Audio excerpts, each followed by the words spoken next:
দৌলতদিয়া ফেরিঘাট এলাকার ৭ নম্বর ফেরিঘাটে যাত্রীবাহী একটি বাস ব্রেক ফেল করে নদীতে পড়ে ডুবে গেছে। শুক্রবার সকাল ৯:৩০টার দিকে এ দুর্ঘটনা ঘটে।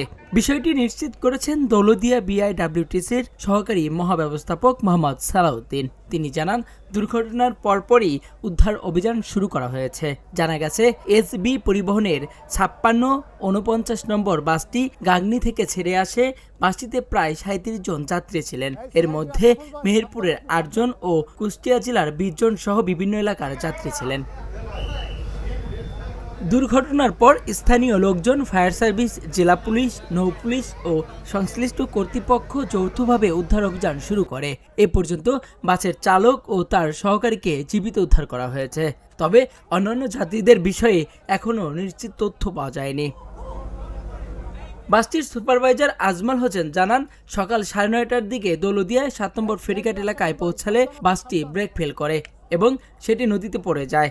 তিনি দাবি করেন, বাসের যাত্রীদের বড় ধরনের ক্ষয়ক্ষতি খবর এখনও পাওয়া যায়নি, তবে উদ্ধার অভিযান অব্যাহত রয়েছে।